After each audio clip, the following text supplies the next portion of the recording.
கிரிக்கெட்டில் முடிசூடா மன்னனாக இங்கிலாந்து இருந்து வந்த காலகட்டத்தில் இங்கிலாந்து அணியை அதன் சொந்த மண்ணிலேயே வீழ்த்தி கிரிக்கெட் உலகிற்கு தனது வருகையை ஆஸ்திரேலியா அறிவித்தது.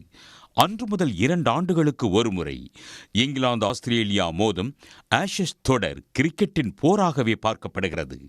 1882ஆம் ஆண்டு இங்கிலாந்தின் ஓவல் மைதானத்தில் நடைபெற்ற கிரிக்கெட் போட்டியில் வெற்றி பெற்று சொந்த மண்ணில் இங்கிலாந்து அணிக்கு தோல்வியை பரிசளித்தது ஆஸ்திரேலியா அணி. ஓவல் மைதானத்தில் இறந்த ஆங்கில கிரிக்கெட் எரியூட்டப்பட்டு அதன் சாம்பல் ஆஸ்திரேலியாவுக்கு எடுத்துச் செல்லப்பட்டதாக நாளிதழ்கள் எழுதின. அவ்வாறு வெளியிடப்பட்ட செய்தி பின்னாளில் ஆஷஸ் கோப்பை உருவாக காரணமாக அமைந்தது.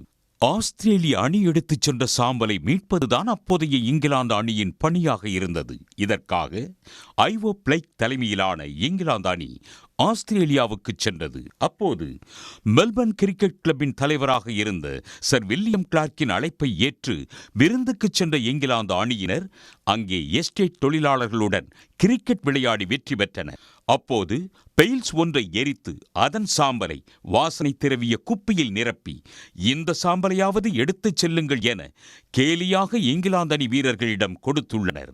அதுவே இங்கிலாந்து வென்ற முதல் ஆஷஸ் கோப்பையாக பார்க்கப்படுகிறது.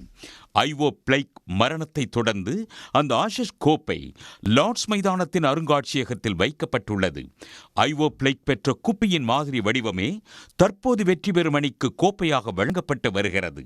இங்கிலாந்து மற்றும் ஆஸ்திரேலியா பங்கேற்கும் ஆஷஸ் கோப்பை இதுவரை 73 சீரீஸ்கள் நடத்தப்பட்டுள்ளன. அதில் இங்கிலாந்து 32 முறையும் ஆஸ்திரேலியா 34 முறையும் வெற்றி பெற்றிருக்கின்றன. 7 சீரீஸ்கள் சமனில் முடிந்துள்ளன. இந்த நிலையில் 2025 ஆஷஸ் தொடரில் ஆஸ்திரேலியாவின் பெர்த் மைதானத்தில் நடைபெறவுள்ள முதல் டெஸ்ட் போட்டியில் ஸ்மித் தலைமையிலான நடப்பு சாம்பியன் ஆஸ்திரேலியாவும் பென் ஸ்டோக்ஸ் தலைமையிலான இங்கிலாந்து அணியும் பலப்பரீட்சை செய்ய உள்ளன.